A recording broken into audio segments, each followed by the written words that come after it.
But if we lose the recording of this one, it's not too bad, because I'll learn my lesson again. Cool. No worries. And these aren't the of all the meetings we have, these aren't the most important that we have kept on the bright side. Yeah, and I think it's important that instead of having like one really important meeting with all hands on deck every like 6 months, we should just have like weekly or every 2 weeks meetings that are just more casual with less people, that the others can follow along. Agreed. Yeah. But to start off with, I've got a few topics, but we will definitely run out of time, so I'm just going to go through them like in order of priority. And the first one I've got is with the organization of these meetings, were the times okay? Because I'm not used to organizing like times across the world. Yeah. Good for me. It's fine for me. Okay, so I'm pretty sure Philip's mistake was Philip's mistake, not mine. So I think that's good. Yeah, it was. But also, even if it wasn't that time, it would have worked out, because that was like 2 p.m. for us, so it was fine. Yeah, I can't do 6. That's on a Sunday, not for me. Yeah. Yeah. Cool. No, it would have worked out for us anyway. But yeah, no, this is a good time. So I know that Stuart will be in about 20 minutes as well. He's at swimming practice with his son, or Stuart. And so okay. he'll be sort of connecting via phone at the swimming center or something. He's got a plan. All right. Okay. But Dedication. one of the first things I want to talk about is that it's no secret that we're in a bit of a lull period at the moment. It's only been going for a few weeks, but it's sort of a pattern that we have where we sort of have really high intensity and then we sort of drop off and then we have really high intensity again. And I thought it would be important just because when you're in a lull, you feel sort of, at least I do, you just don't want to do anything because no one else is doing anything, and because no one else is doing anything. You feel less motivated. Yeah, feel less motivated. Yeah. To remind everyone how good of a month April was for us and how successful we were with sort of the April Fool's thing, and then another with Stuart's amazing blog post and all that camera matching stuff we did, and Cameron's character work. Like, April was awesome. And so just thought I'd throw that out just in case people are feeling a bit down about the project. That as far as sort of lulls go, it's not a big deal. Yeah. And I'd also like to talk about what you guys hope to do next month, since we're sort of at the start of or end of April. Do you guys have any plans for what you'd like to do? Well, that's easy for me because my synth is getting here next month, so Oh. I've got my work cut out for me right now. I'm working on. Well, I'll get to that later once we're doing it like individual. Or should I just say that? Oh yeah, no, just say lay out now. my entire plan now? The floor's Okay. open to everyone to chat about whatever they want to do. So I have that first TR rack, and as Philip I think mentioned, I have about 75% of the sounds. The last 15% are the hardest sounds because they were the ones that were made with the VL1, which is the other synth used, and that synth is pretty much one of a kind in the sense that it uses this unique algorithm to create realistic but also otherworldly sounds. So in short, I think I'm going to have to work extra hard to recreate the sounds used by Robin because they're not just standard patches like they are on the TR rack. But that's like the big expensive one that's going to be coming sometime next month. And in order to prepare for that, I'm having to basically buy a studio like in my room. Like I have a room set up for it right now. And I already did, but right now it's just sort of a couple controllers set up on a desk. I think I'm going to have to buy an actual synth rack and a desk to fit keyboards and whatnot. Hey, Philip. Talking about my my audio setup. And I have to buy an audio interface to connect. Anyway, a lot of different things that I have to buy before I can set it all up. So I'm hoping to do that pretty soon before that synth arrives. So I'll have it all set up for that. And then I will begin recreating some of the music. I think I'm going to start with the Gate Room theme and maybe try composing an original track for that video you were talking about. Maybe go with the Link so theme. good. Yeah. Yeah, so I'm super excited. Cannot wait. What kind of sounds, you said 75% roughly, what kind of sounds can't you make? Like, can you give an example? So, Yeah, so the VL1 was used to make most of like the woodwind sound. So that, for example, the Marlobe was a VL1 sound. I believe if you recall in some of the songs, there's like this sort of sliding whale type sound. Oh yeah. That's VL1. Just everything that's basically like really dynamic and has like, sort of grows and shrinks in intensity and pitch and stuff. All that stuff was done with the VL1 and the breath controller it comes with. So that's going to be, obviously, since it's so dynamic, it's like playing a live instrument. It's going to be really hard to make those sounds identical. So I think we can't expect that it's going to be exactly the same, but it's going to be pretty damn close. Just like the rest of the game, I guess. Yeah, I'm not worried about making music identical. A remastered, better version. Right. I'm happy with that. Right. Yeah. I think my goal is to make it so that the average listener will not notice any differences. But if you listen really carefully, maybe there's a couple subtle differences. I'm terrible with audio, so if I can't tell the difference, that can be our sort of test. Oh, good. Yeah, sounds good. Hey, so anyway, Philip, I'm super excited. we're just talking about what things that we're sort of excited about or plan to do in May. Do you have anything planned, or can you talk? I'm not sure his mic's working. It's okay, we'll just listen in. And he's gone. That's all right. I'll go. Bye, Philip. Okay.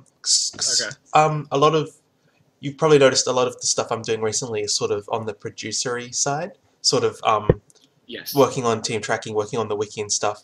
I'm actually really enjoying that stuff because I feel like the more organized we are, the better able we are to react to sort of unforeseen circumstances. If we get some new team members in an area that we're not quite sure about, if we, for example, Cameron, when you joined, we haven't had a character modeler for a year or so since Tim left. Being able to have like the wiki and stuff set up so we don't have to essentially sort of lay the track as you're rolling along was really helpful. And so I think for May, I'm just going to keep doing that, keep trying to make sure that everything is set up appropriately, and keep trying to hit our recruitment pretty hard. I think traditionally we've been a bit weak with recruitment. I think that putting up some posters and putting up some stuff on some forums isn't going to cut it, and we should come up with some more strategies for recruitment. But I think that can be discussed at another time because that's a whole meeting in and of itself. I gotta say, I super appreciate the YouTube stuff you did. I think that's gonna help us a lot because like half the people I've talked to that know about the project say they found out about it or they got really interested through seeing those videos. Yeah, I joined the team because I saw a Mysterium video. Right. Same here. I've been following this for like years. Yeah. Right. I was like, finally, I was like, oh, I should just apply. If we focus on making that Mysterium retrospective video, then we could hit like we could hit Reddit. We could hit. I don't know anything else apart from Reddit. Sorry. I'm joking. But yeah, we could share it around. We could hit Reddit. Yeah, we could hit Reddit really, really hard. I think let's gear up our channel and really optimize it for an influx of viewers. Make sure all the tags and the setup and the blah blah blah blah blah, all that stuff. Let's make sure that's perfect and we have a really professional looking setup. Not that you haven't already done that. I haven't looked recently. Oh, it's just all I did is I went in there and I sorted our videos into playlists. And I added videos of Mysteriums that we're missing. We're still missing Mysterium 2014, the presentation. I just can't find it. I don't think it's online at all, which is a huge shame because Mysterium 2014 was the one at Spokane. Yeah. One of them was lost. I never saw that one because of it. Because I couldn't find it online. That's like the best one. But that's the hard part done though, other than the 2014. So now all we have to do is just make it look pretty, and I can do that if you'd like, or at least help. Yeah, that would be and fantastic. Once we get all that done, and then we can. I think we should publish that video on our, on our YouTube channel, spread it on Reddit and our website, of course. And oh my God, that would be fantastic if we just use that and use that as our channel trailer. I think we should sort of make it like a retrospective, but also an introduction to the project, if that makes sense. So anyone that was like would be coming to the channel would be like, oh, this is this is what they're about. That's cool. Does that make sense? Yeah, I agree. But I also think that we should. I was really hoping that Aman would take the lead on this one. I'm not sure if he has the time, because I'd like to keep it as a because it's another side project, and I know that we tend to get carried away with side projects because they're easier to do than this huge actually making the game. And even though it's really valuable, I'd like to keep it sort of not our focus. And so I'm hoping, because I don't know, do you have much, does anyone here have much experience with video editing? Because I don't. I was thinking of doing it myself when I opened After Effects and realized I didn't have the skills close to After Effects. I do, actually. I can show you. It's not my focus, I guess. Yeah. Cool. I've done some video editing. I have Final Cut and Motion, and I do some special effects and editing sometimes. Awesome, because it's really, because we've got all the footage, and the footage is great. You know, we can go from the Mysterium 2010, where Zib's standing there, super skinny young Zib in front of like this sort of cloth that's acting as a screen that's like nailed to the wall, and go from that to like Mysterium 2012 and 13, where it's a little blurry, but it's getting better, and then the stage.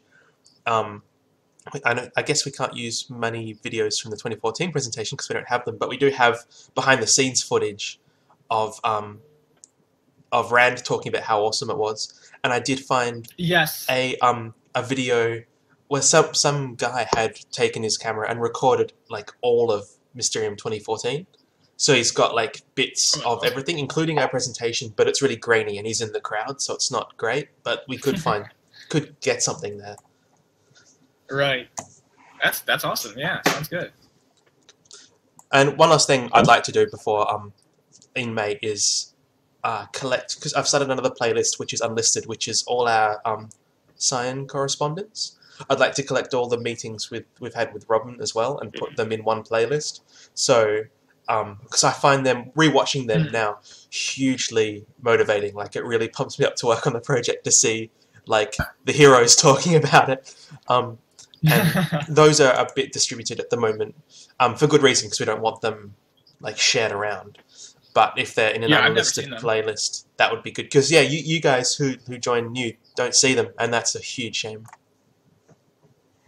Yeah, I don't think I've ever seen those. That sounds cool. And we're doing another one soon, right? Another meeting? Sure.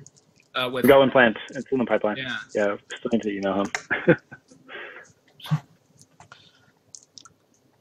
It's going to be about music. Can people hear me? Yes, yeah. Barely, but yes. Sounds like you're across the ocean. Yeah, it's a little muffled, but it's clear. I'll turn up your volume. It's pretty soft. It's like low bit rate. It's like a phone speaker or something. Okay. Well, I am across the ocean, so that might be why.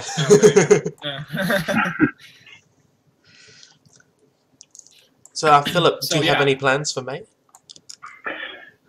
Yeah, so I'm hoping to finish getting the groundwork laid for some more of our menu systems, especially save and load. I want to get the whole interaction of saving a game and loading a game to work, and that's probably that'll tie in a lot to how our different devices work and that whole framework as well.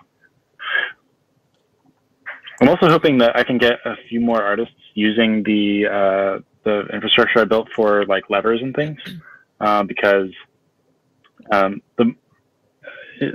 like having software there is kind of useless if it's not being used, and it's always helpful to get feedback early so that we can shape the development around the how it's being used and feedback we get.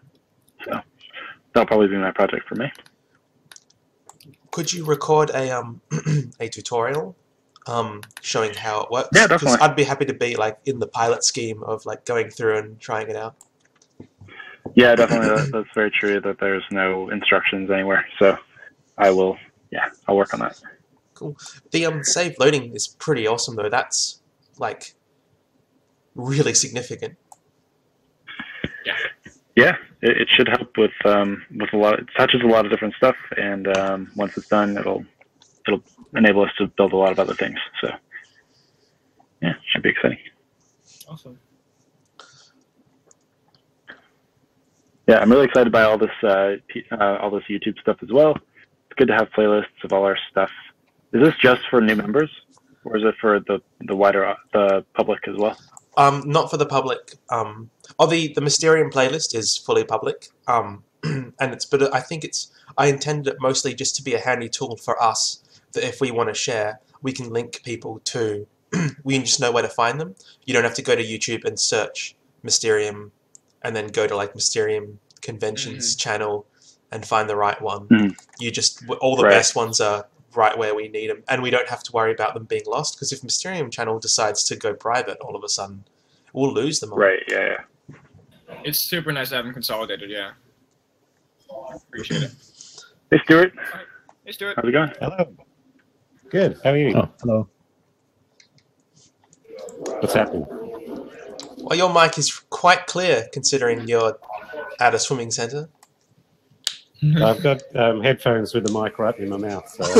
Nice. Nice. So we're just talking about things we plan to do next month and chatting through that. Do you have any plans for what you'd like to do on the project in May? I think I'm going to continue on with matching the animations, maglevs, possibly help or run some of Jeff's data through the point cloud stuff and do some blocking out if possible. But yeah, mostly those animations, I think. If we get all those maglev, like all the between island animations done, does that mean we could like lock down the positions of all the islands just moving forward? Potentially. It depends on whether those islands have been blocked out enough to connect the docks, I think. Because if there's a bit of shift where the docks are positioned, I think you could get a bit of movement as to where the islands are. But roughly, yes, you could. I don't think we need to be too specific about it. I mean, I imagine the like sort of a very small margin of error in the match would lead to, you know, tens of meters difference in distance. Yeah, that's it. So it's probably fine. Yeah, I can't really think of any consequence of having the islands wrongly positioned, except for maybe the boiler ride, I guess, the track, since that's more rigid. But with the maglev rides, we can pretty much fudge those, I think, right? I think we could fudge the boiler ride as well, because when it goes underwater, I mean, I don't know what's going on. You're just twisting and turning underwater. You could go anywhere. That's very true. That's a good point.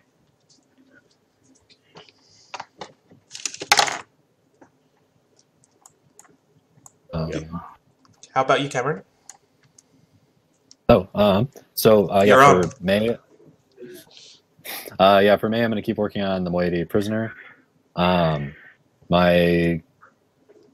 Get most of. I want to get as much of the high poly done as I can. Term goal is to finish him by, like, finish the character at least, like, mostly finished by June 30th. Cool. Tentative schedule I'm trying to work towards.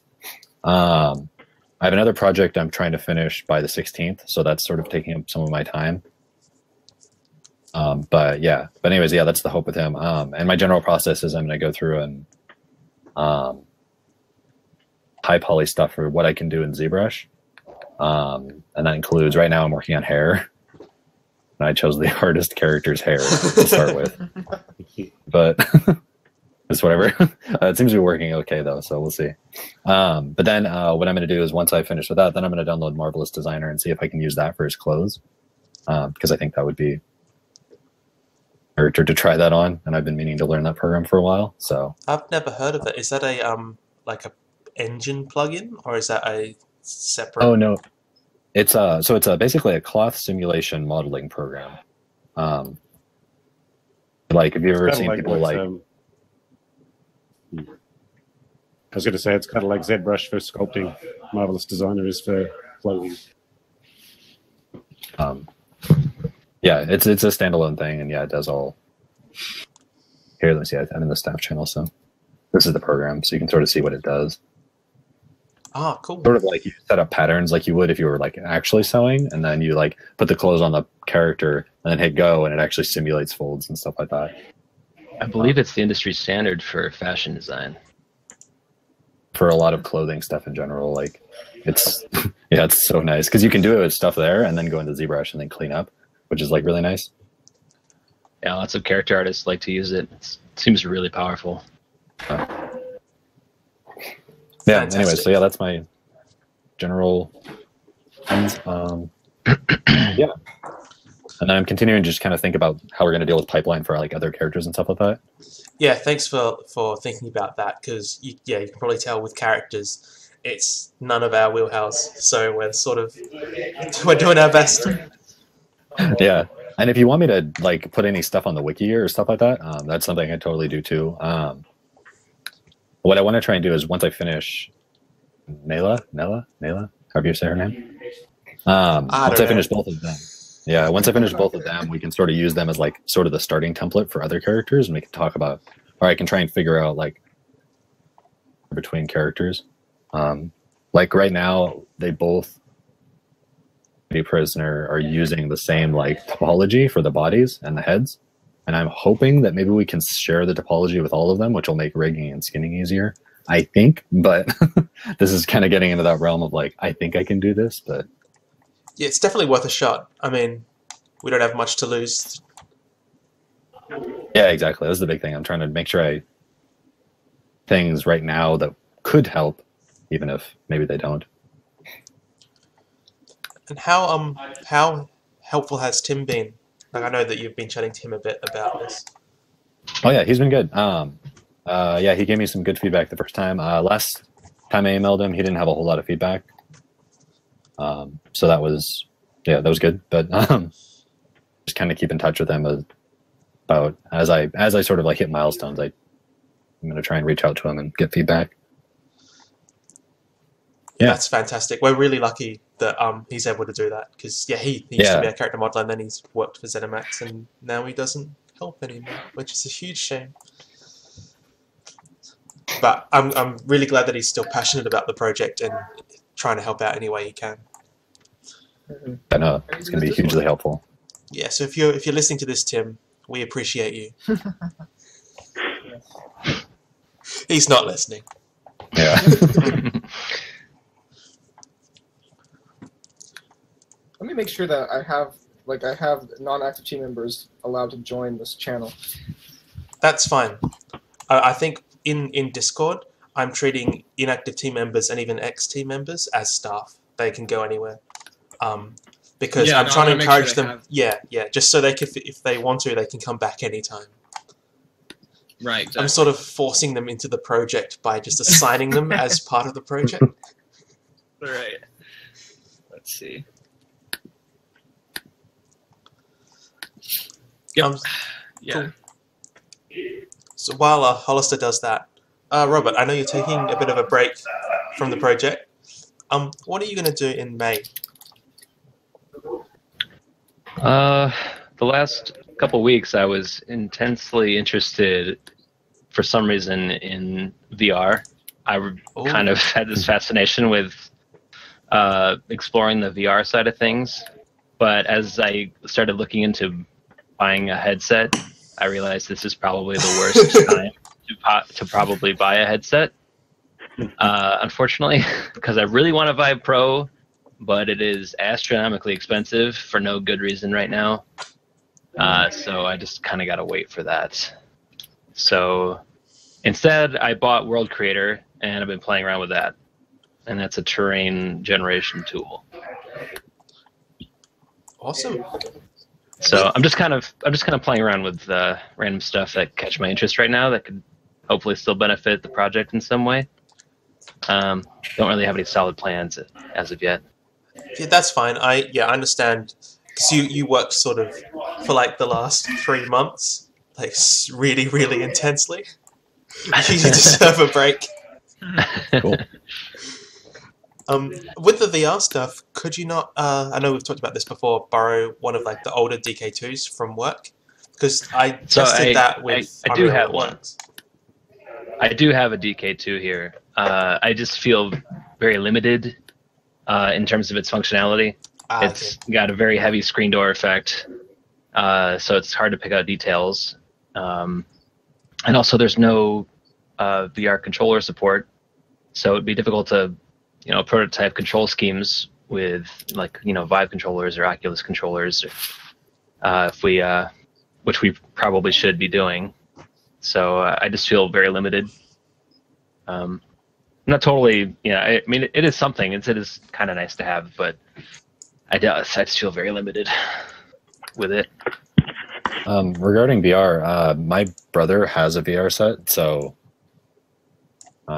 and so I can get access to one like pretty easily if you guys want to do testing or anything like that. So that is just one thing. I don't know who else has one, but that'd be cool. That'd be great when we get down to that. It's probably going to be a while though, because no one is actively on the team is actively like researching, VR mechanics. As far as I know.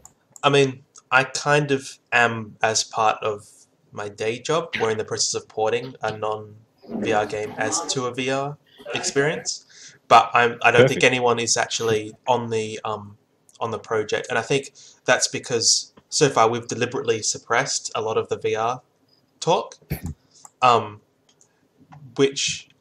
this is a debate that Philip and I have had a lot.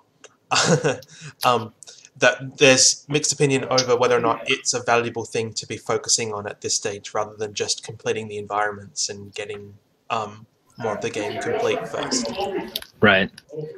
Yeah, it's not. It's probably not the highest priority right now, but I figured it was. It was interesting to me at the time, so I figured it was a way to still contribute and while not being too burned out still. I always lean towards if something's taking your interest, you should just run with it, even if it's not the most perfect thing to do for the team right now. Because if you constantly focus on stuff that you think is, like if you just focus on camera matching and blocking in 24/7, it's not going to end well. You need some nice things. Yeah, that was pretty much my train of thought as well.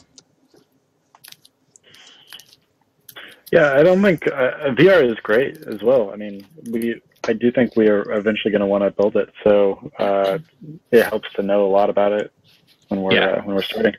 Yeah, any research would be helpful.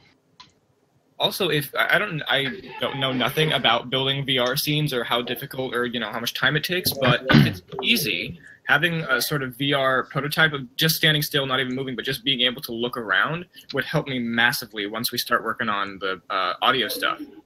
Because, that's a good idea. Because being able to look around with a VR headset, it really will be the ultimate test of how immersive the audio is, and if the binaural stuff works. One thing about just something to keep in mind. A tiny bit of experience with getting into VR, because I actually have viewed a bunch of my characters in VR because, again, my brother has a headset.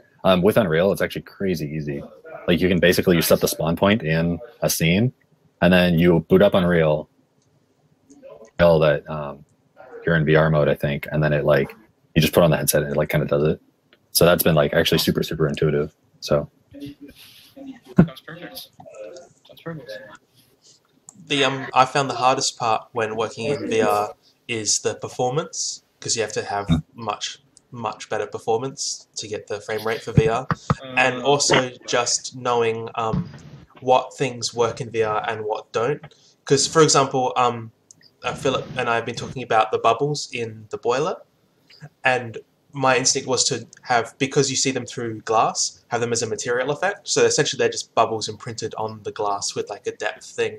But in VR, that's going to come across as 2D. So we'll need actual bubble particles all through the boiler, because they'll be able to look in.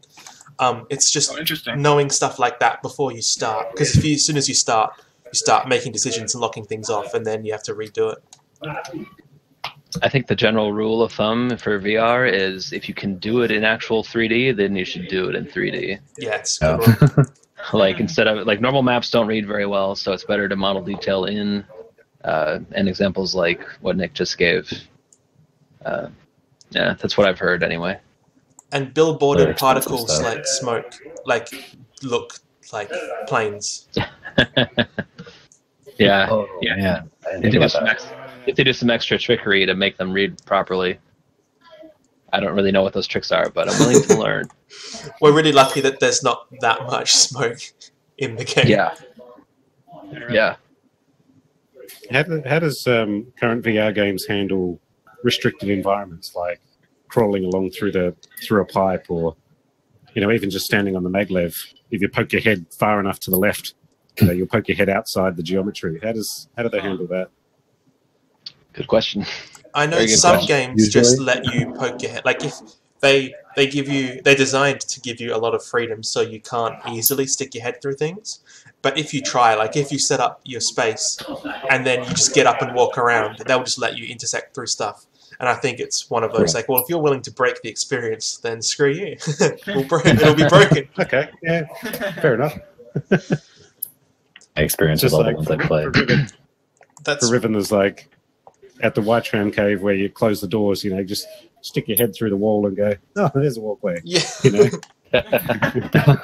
Yeah, There's a few things I'm worried about with like porting Riven to 3D, and the big one is that Riven wasn't designed to be a 3D environment. It wasn't designed with like real time in mind. So there's areas like the boiler which are fantastic because everything's enclosed, but I'm worried about certain areas will have just so much loaded at one time because when they were rendering it, they didn't need to worry about sort of sight blockers for occlusion. yeah. Yeah. What are you specifically worried about? Oh, Next, like, I'm which just thing? thinking, maybe like standing in clear cut, for example. You see clear cut, you see the forest, and you can see all the islands around. You can see the bridge. I'm worried that, and maybe the basin as well will have to be. I'm not too worried about it. I know that we've got plans in place with the level loading stuff to deal with it.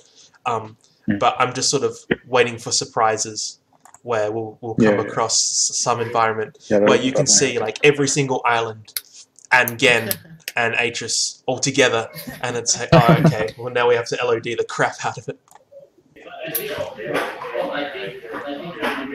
One other thing that talking about like not getting things in planes and making it in 3D if you can.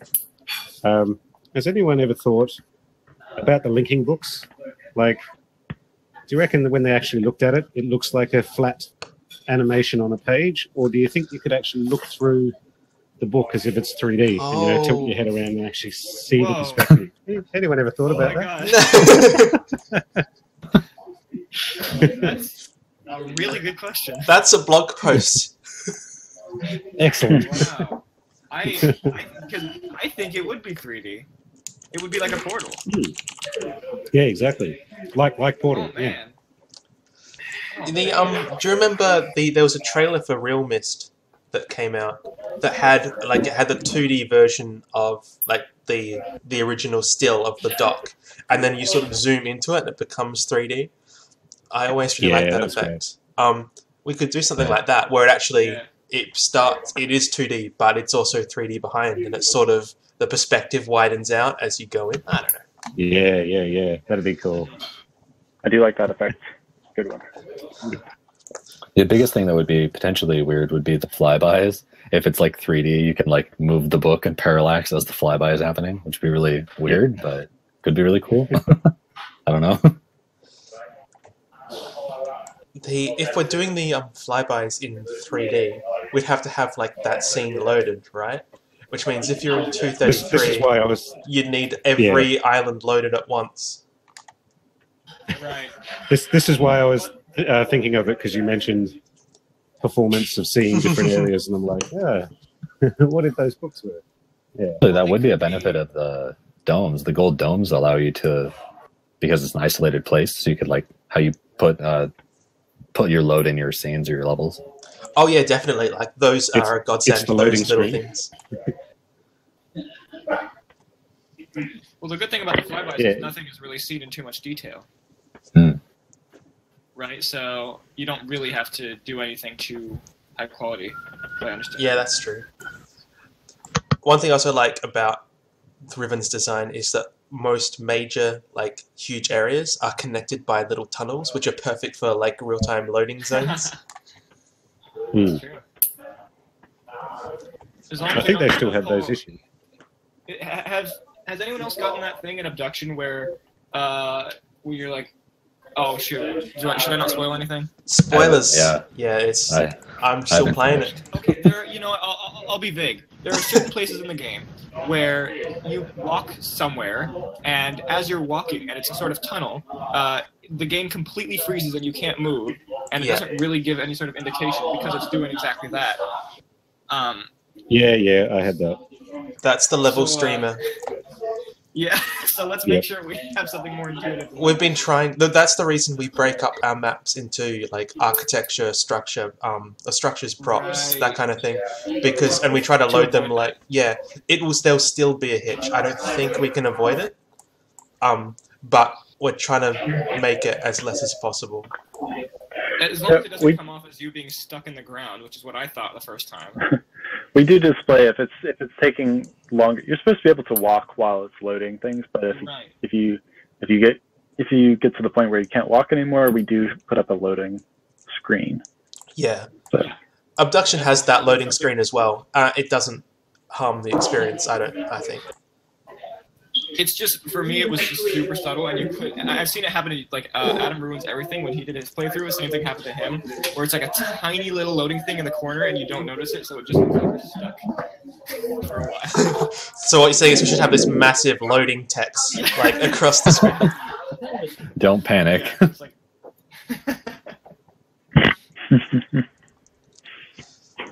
Cool. The next thing I want to talk about, and really the last thing I want to talk about in this meeting, because I know we're trying to keep them under an hour, is Mysterium.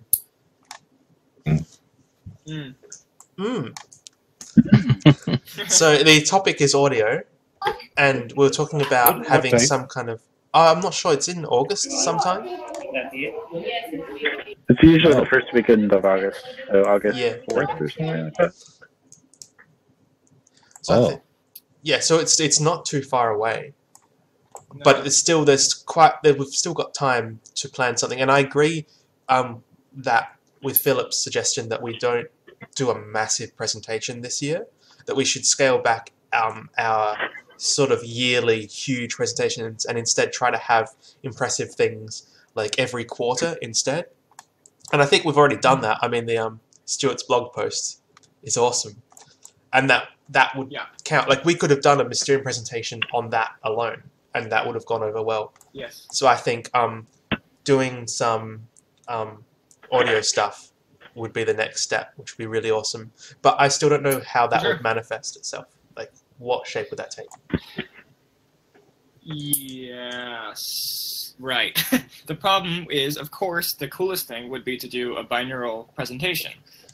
The challenge of that is that that's really, it won't have the same impact if not everyone's using headphones. Yeah. I mean, you can do it with speakers if you have like a good surround system or speaker system. But we can't really guarantee that, and if we don't have that, then the entire presentation is completely ruined. So, Well, we could do some demos of our new music toys, right? Let me fix it. Give me a second. Maybe we could I think demo people would music. I think people would be excited to see the original instruments like getting used. That's pretty big. Yeah, I agree. Is it possible to All right, I'm back. is it possible to actually take one of those instruments to Mysterium and do it live? Sorry, I completely cut out. Possibly yes, but practical no. And we wouldn't want to take that kind of risk, I think. Okay, is it just it's too expensive, too rare, not worth it? Were Yeah. you guys talking about the synths? I cut out. I was saying, is it possible to actually take some of those instruments to Mysterium and play live? The synths that we bought. Yeah, I don't know how bulky they are or how expensive they are. Pretty expensive. Not too bulky, but Not worth it. I read up. The cooler one we definitely would not want to take, and the less cool one, it's like if we're gonna take it, why not just? I mean, it doesn't seem worth it because it's not as cool. Right. Could we make a few videos of like you guys playing them though, to get some context, because I think it's really cool to show like music we've made, but we also want something visual to go along with that, even if it's just some cool looping, making of footage while they're listening. So cool. Absolutely. That sounds really exciting. And I don't think it would be a huge production to make, because it's be a little bit, sort of, I don't want to say like deliberately amateur, but like behind the scenes footage isn't polished and no one expects it to be polished. Right. If I compose a track for the presentation, I can record myself recording it. If not, we can always play that thing you linked in the other channel. You're singing. We'll just do that instead. Oh yeah, that's right. Sure. I think we could probably. It's not a replacement. Like we're not rescoring it or anything. It's just a song for Mysterium kind of thing. Yeah, we could also just do some like short demos of like playing the Marilope sound and things. Yeah, I could try to record the thing from the from 233rd. Yeah. Who knows? For all I know, that'll be a huge task, and I won't be able to do it by then. But I have to research more about that.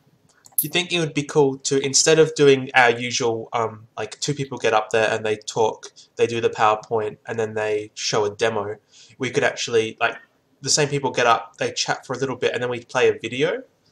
And so we don't have to make a build of the game, we just make a video, and then we can answer questions at the end. And then if we do have a cool demo, like a binaural thing, we can have that as a separate booth sort of thing, like we usually do, where they can play the demo afterwards and listen. Yeah, I think that'd be really cool. That would be definitely preferable. Stretch goal. And it'd be good for like promotion and stuff, to be able to send out the video and like actually have a little like video thing. And we could talk about the binaural stuff and then have a demo afterwards. Yeah. Where people can go up. Definitely, so that's possible. We can also do, by the way, kind of unrelated but also related, we can put videos on our YouTube channel of that binaural stuff, and people can watch it there after the fact. I made a demo one. Yeah. That's true. I'm super excited. We've been hoping to sort of kickstart more video production for a long time now, so I'm really excited to be finally sort of talking out this. For sure. That you guys are like, or Hollister, that you're trying to do the binaural stuff, because that's going to be like super awesome. That was something I was kind of wondering about, but I wasn't sure if you guys were going to do it.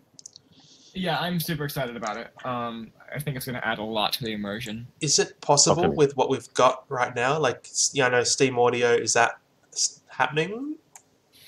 Kind of at a little bit of a roadblock because, God, it's a long story. But I'm going to try to figure that out soon. And once I can get it working, in theory, it should be all good, and it should be easy to set up, at least for a demo.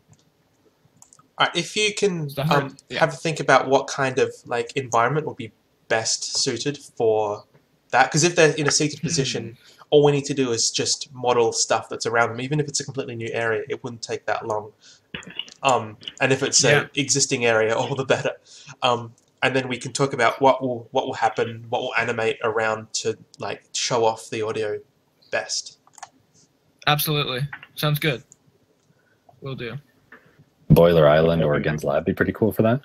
Yeah, I was also thinking like the on Jungle Island, the cave, where the water's lapping. That's just a really cool, it's like atmospheric sound area. Yeah. The jungle with all the bird sounds. So the jungle with that annoying like beetle that goes like That'd be great actually. Yeah. Oh God. Yeah. We could use the gate test. We could get the best gate test that we've received and use that. Yes. All right, I've got to head off in a sec. Any last words for me? That's right. Thanks for showing up. No worries. We'll be in touch on MetaMost. Keep up the awesome matching work. Yeah. Yeah, I'll get much stuck back appreciated. into it. Yeah, cool. All right. See you guys soon. See ya. See ya. See you later, Stuart.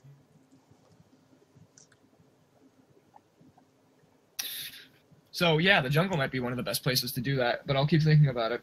Let's Yeah. talk about it more. We'll have to sort of gauge the best area for it versus the payoff of how much effort it is to make as well, because it's going to be it's essentially like the side project. The main project is the music and the video. Right. Sounds good. Okay. This is sort of like longer term, but just like a general thought. Depending on like in terms of like demos and like promotion and things like that, what about like, because I know we did the 3D VR images things, Yeah. all like executable thing like that people could actually open and like look around in, and then you get the 3D audio in looking around in it. I'd just be like, we could make small executables that you could send out that you just open. You know what? You can do that on YouTube. You can do 3D videos on YouTube. Yeah, the two we have, the 233 and Lab, are on YouTube as well.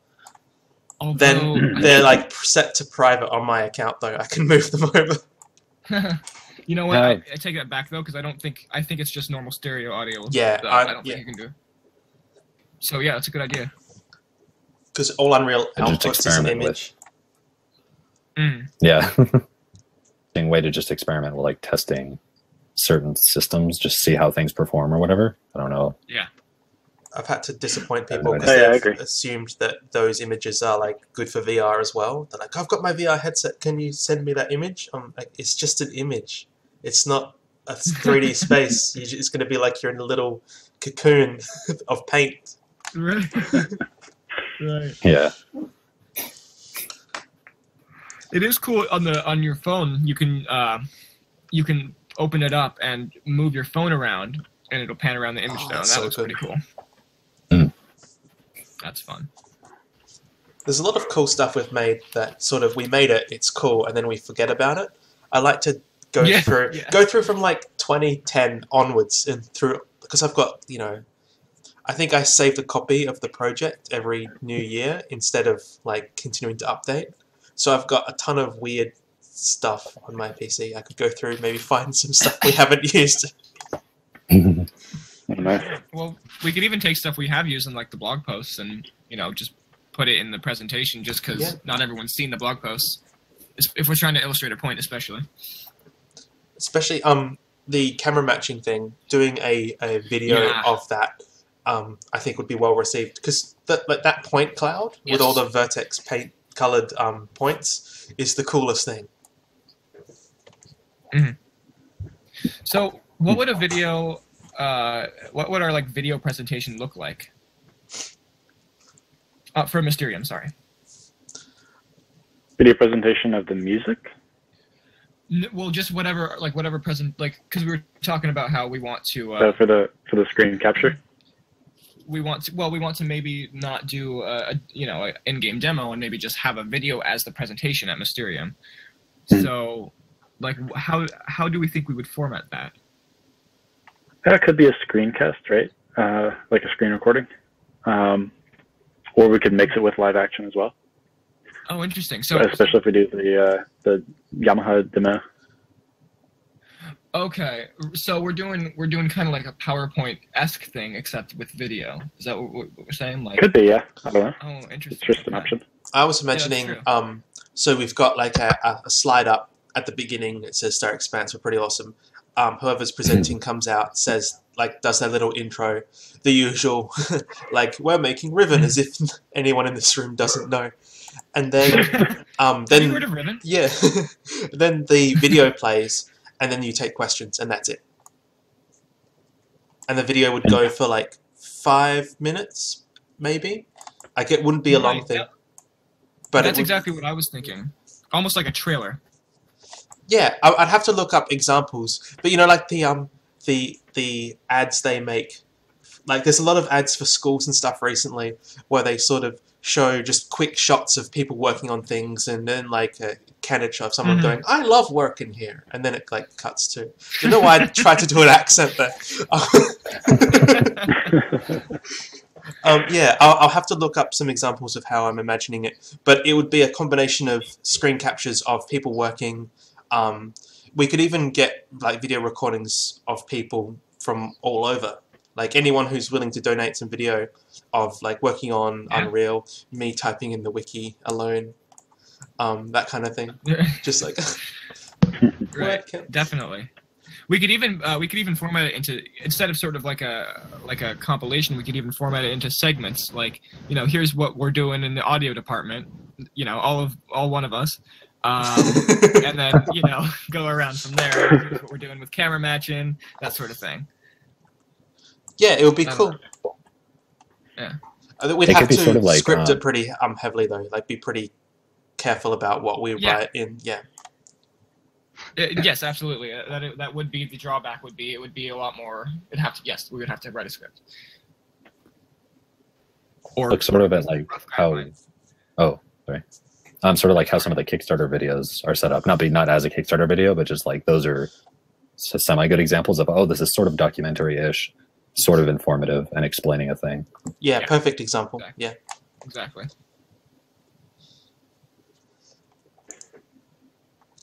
Cool. So I think that's a great idea. I think the video idea will save us a lot of time and effort and effectively have the same impact, if not more. And it's reusable a lot. Like, it's a lot more shareable than an hour-and-a-half long Mysterium presentation video. Yes, absolutely. Interesting. Why haven't we done this before? It's a great idea. Cool. Awesome. I think what we should do is take some time now just to think about it, share some links, and chat in Mattermost, and then our next meeting we can talk about it a bit more. Sounds good.